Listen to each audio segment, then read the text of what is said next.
back to the channel, everybody. Thanks for joining me one more time. We're going to talk real quick today about the Heritage 22 pistol here, the Rough Rider. This is a 22 long rifle chambering. That's the only one I got. I know they come in a 22 Magnum as well, but this one only came with the one cylinder. So I'll just get right to it. Not the highest quality firearm you're ever going to find. This one has got some kind of goofy camouflage grip on it, and Veil camo is what it's called. And I didn't really choose that. It's just this one was on sale for super cheap, like just over $100, and that's what they had, and so that's what I got. I didn't really care how it looked. I just wanted to try one out and see how it was working. There are some cool things about these, and then there are some disagreeable things about this particular gun. Cool things, we'll start with the good news first. It's a very inexpensive, very easy to shoot, cheap to shoot 22 pistol. It's got enough weight to it to where it really has virtually zero recoil whatsoever.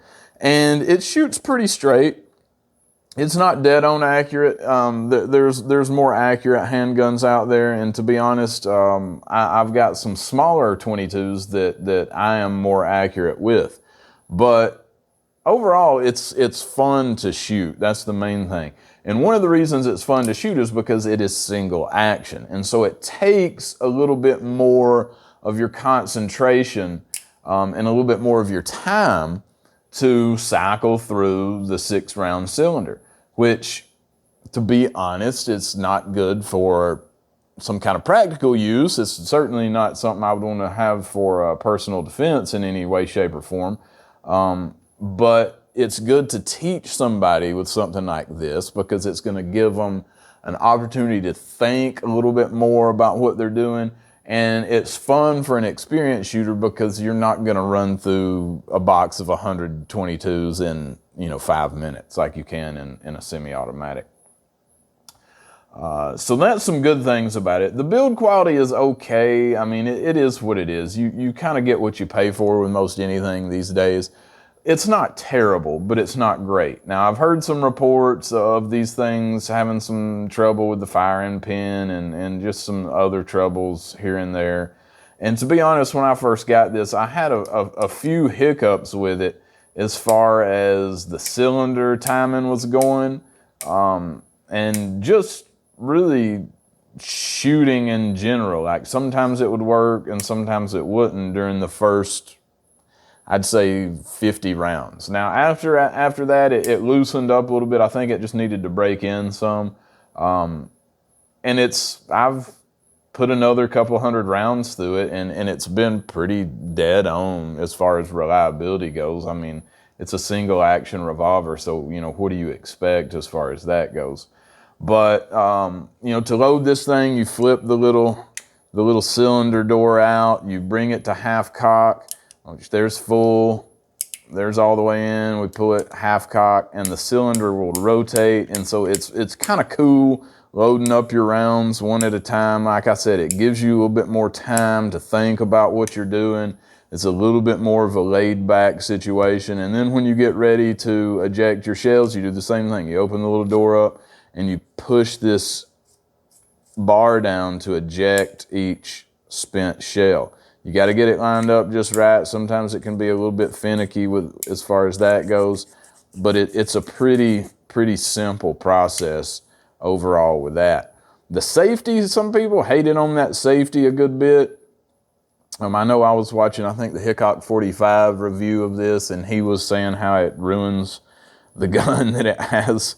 I don't take that as a direct quote, but I think basically he was saying how he disliked that safety right there because it was not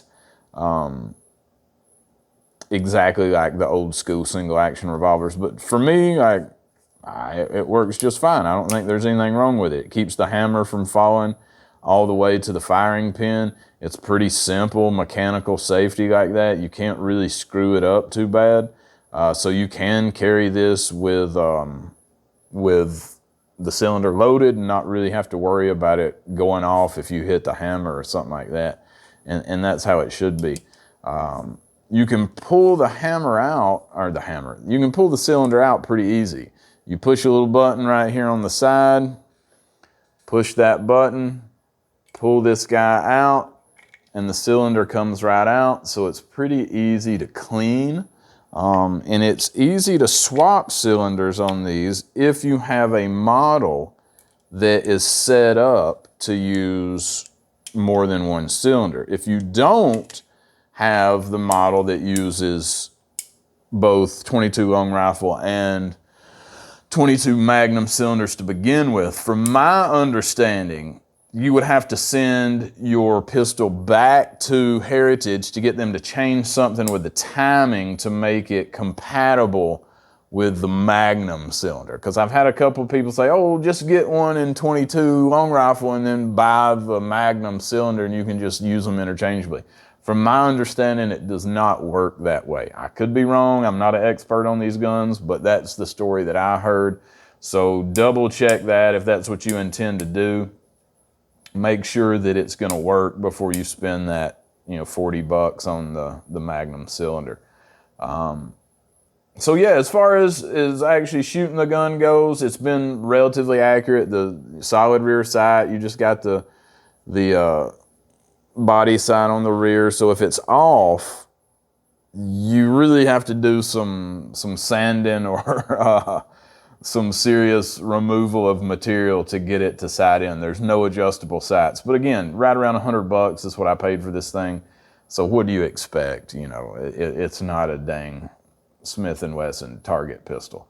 But yeah, so that's my positives and negatives with the Heritage Rough Rider. I think mine needed to break in a little bit, and it's been pretty good to shoot. It is kind of a loose feeling. It's not cheap feeling, but it's not expensive feeling either. You know that you're shooting a budget firearm, but at the same time, if you're taking a kid out to shoot or you're taking an inexperienced shooter out for the first few times, this is a fun gun because it gives them time to sit and think about what they're doing. And if you're an experienced shooter and you just want something for the backyard or something like that, it's a good way to not blow through $30 worth of ammo in a few minutes, because if you've watched any of my other 22 pistol videos, I tend to just crack them off as fast as I can. So overall, I'd say it's worth buying. Don't expect too much out of it, but I think you get a little bit more than what you pay for with this. So that's the Heritage Rough Rider 22 long rifle. This is the 6.5-inch barrel, and yeah, if you got one, cool, go shoot it some. If you don't have one, go pick one up, man, because they cost next to nothing. Thanks for joining me again today, and we'll see you guys at the range.